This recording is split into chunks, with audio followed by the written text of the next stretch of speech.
Hey friends, just a quick warning, I am hooking up to my feeding tube in the beginning of this video. So I have scleroderma, which has hardened my esophagus, and so I have a feeding tube because I can't swallow a lot of different foods. I have a great difficulty swallowing and eating food. So I have a feeding tube that I've had for over a year now. And so here I'm flushing my tube. I have to flush the tube before feedings, after feedings, and just during the day randomly after medications and stuff like that. So you just squirt some water in there just to flush the tube, make sure it's working properly. And here I'm trying to clamp my tube back closed so that it doesn't leak out, everything in my stomach. And you can see I'm struggling, having great difficulty doing that because my hands are weak, and you do need to be kind of strong to get the clamp on there. And my hands are just so weak that it is a struggle for me, so I fight with that every time. Like, that's the main part I dread about it, is fighting with the clamps, trying to get it clamped off. So there, I have it flushed, and now I need to get my feeding tube bag out.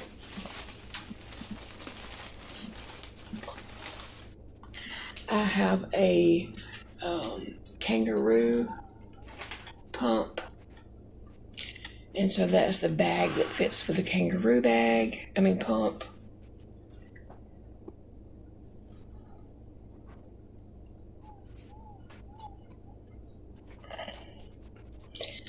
And that's the formula that I take. It is Isosource 1.5, and I'm just trying to open it to pour it in my bag.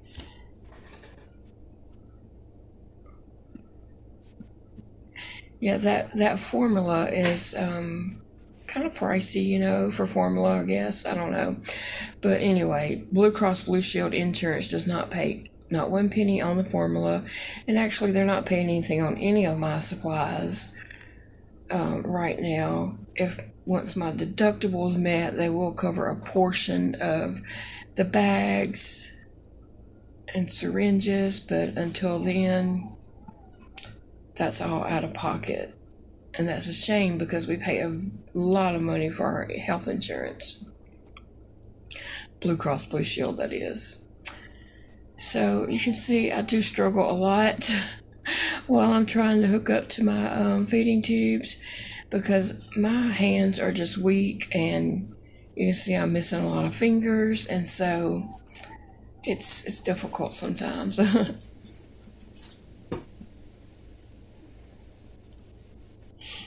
So now I need to prime the feeding bag, and that just means I need to get all the air out of it and get formula down to the very end of it. So it just takes a moment. You can see that it's not a quick process hooking up to feedings. I did try to go about it as quickly as I could for the video purposes, but it does take a little bit of time.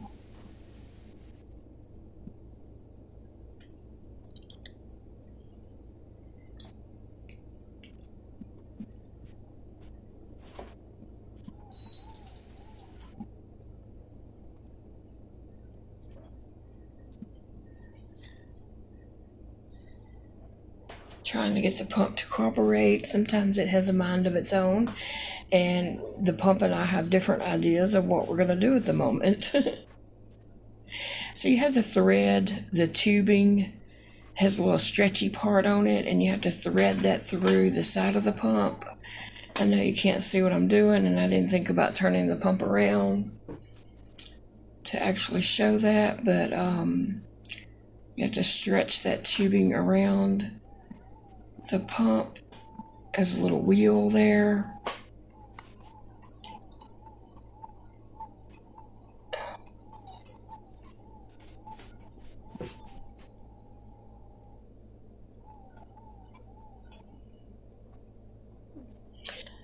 So now I just need to get formula to come down out of the bag and fill that tube up and push all the air out of the tube, because I don't want that air going into my stomach.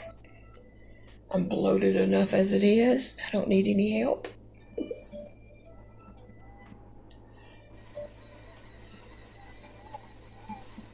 So you can see formula is now going through the tube, and eventually it will come out that end. So I have the little tip hanging over a cup so that it can catch any drippings.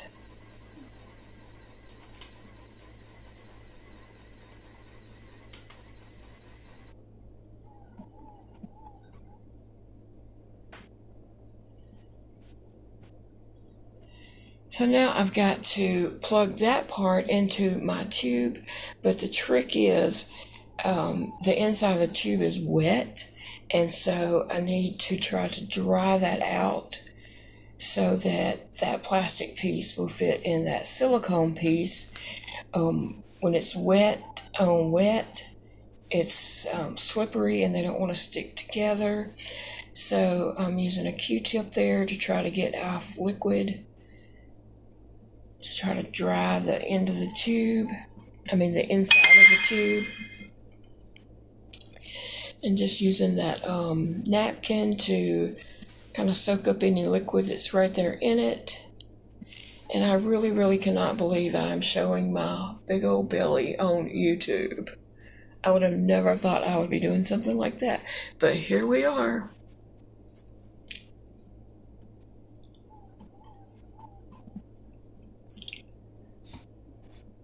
So you can see this is quite the process, and sometimes it is daunting.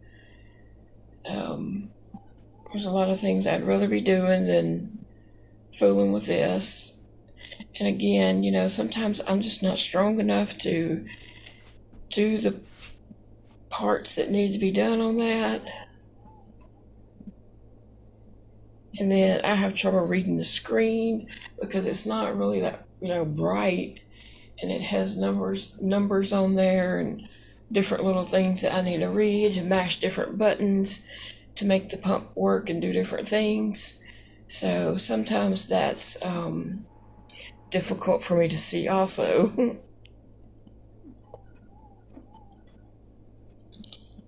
And here I'm just trying to get the pump to run.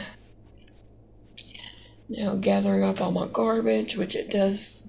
All the packages and stuff like that does create a good bit of garbage. But I appreciate you guys watching. I just wanted to share this little part of my life with you so you can kind of see what I do several times a day. I get formula like 3 or 4 times a day, just depending on if I was able to eat anything or not.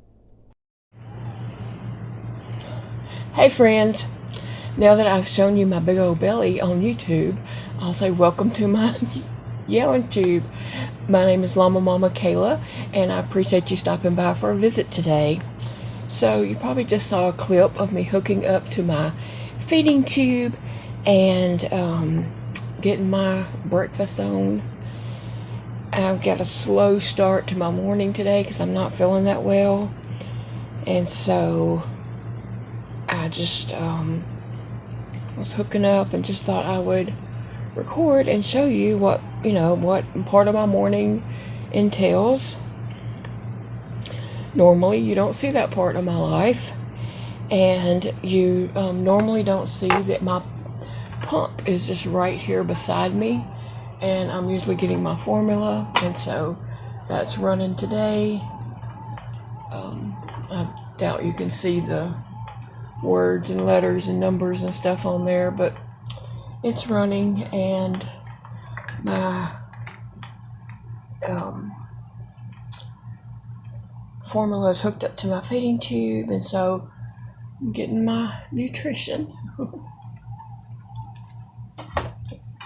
Like I said, I'm not feeling so well today. I've just woke up refluxing first of all, and so my throat and esophagus just feels raw. Very, very raw. So I'm not feeling so great, so I thought I would get a easy project to work on this morning until I feel better this afternoon. So I'm working on a square for that gumdrop blanket that I've been working on.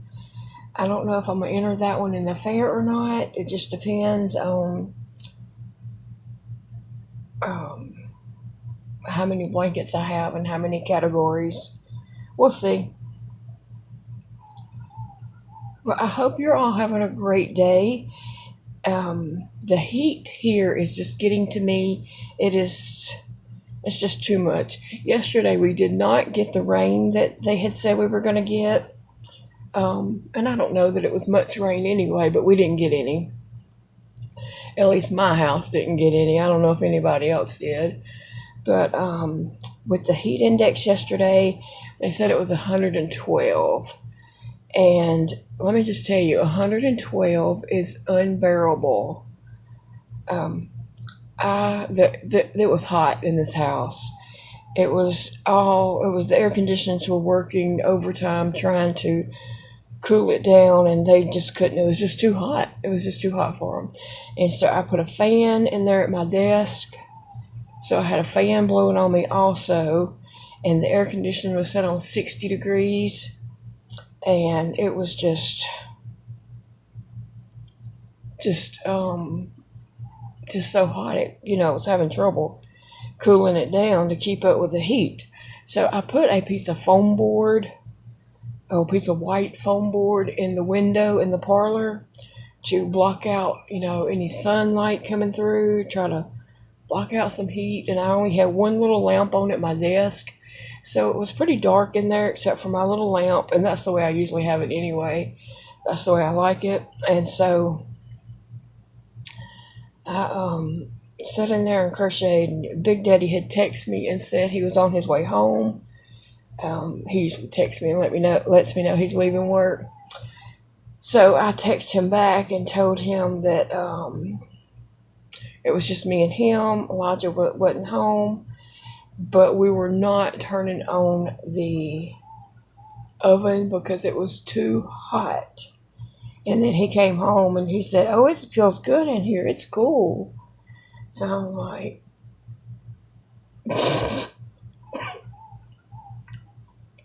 so anyway, we had a salad for dinner last night because it's just too hot to eat hot food. It was too hot to turn the oven on to heat up the house even more. So it finally cooled off about 1 a.m., 2 a.m.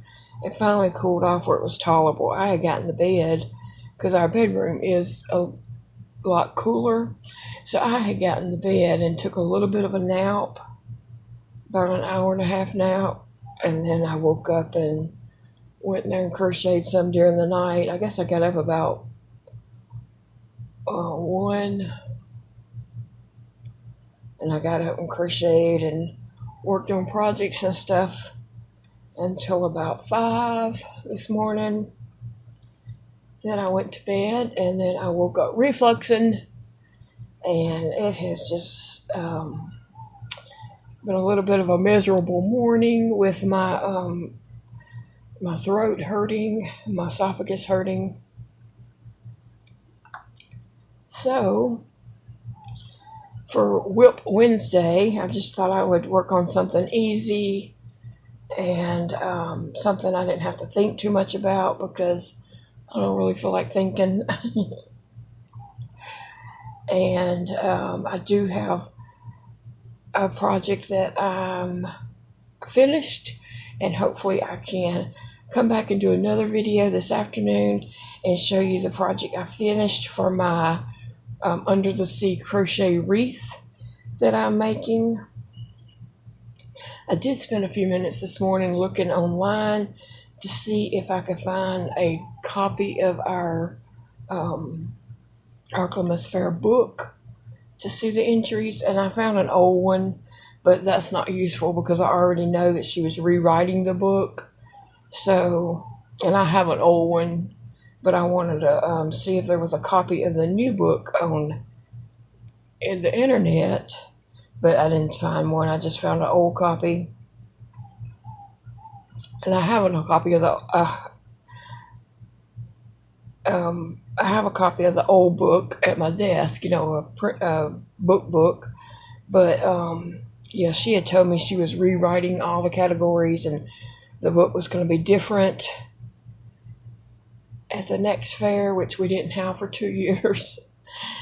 So I'm excited to enter some things in the fair. You can let me know below if you enter things in your fair and how your fair runs or set up or whatever. We can go on a Saturday and Sunday when the fair first comes. We can go on that Saturday and Sunday to enter items into the fair, and there's a back gate we can go through so we don't have to pay to go in the fair. And so we can go in there, and you go up to the table and give them your information and get your number assigned to you and all that, and these little cards to fill out. And then you take all your items around to these different tables that are set up around the room, and it's a huge room. So you go around to all these tables, and each table takes certain categories and turn in your item. And they keep a log of everything in a book that they have. And then I usually do that on Sunday. Every year I go on Sundays. And then your stuff stays there for a week, and then you can go back the next Sunday and pick your stuff up. But I like to go, they do all the judging and stuff on Mondays, so I like to go either late Monday evening or Tuesday, and also we can go in the back gates so we don't have to pay to go into the fair, because I'm not going into the fair to ride anything or to even walk around or participate or anything in the fair. So I'll go through the back gate again and just slip through there. And, I tell them I'm going into the exhibit hall. And so just to go in and look around, and you can see, what of your items won, the ribbons are placed on them and everything. And look at everybody's entries. That's always fun to do. I love seeing everybody's creativeness and all their entries that they've entered into the fair. That is always so fun.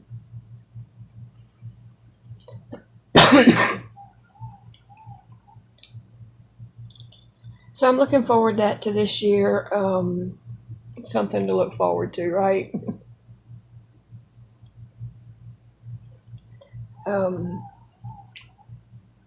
I'm anxious to get the new book to see what all categories it's been added or taken away or whatever. So I hate to really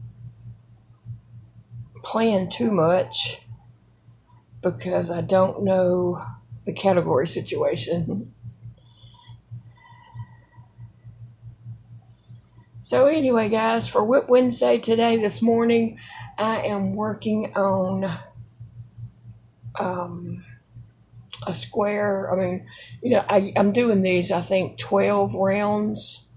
And so I'm on number 3. And I'm using a 9mm hook on this 4-weight yarn right here. So I hope to get this blanket done soonish. Like I said, I don't know if I'm entering this one in the fair or not. Could be, who knows? We'll just have to wait and see, I guess. I know I want to enter my mandala in the fair, and I'm not working on it right now because I need to actually read the pattern to do that. This, I don't have to read the pattern. I can just double crochet granny clusters.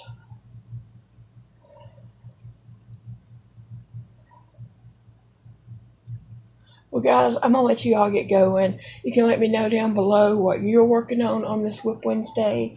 And I hope to be back with you later on this evening to share a finished project that I have for the Under the Wreath C. And I have some ideas for other wreaths that I might be talking about.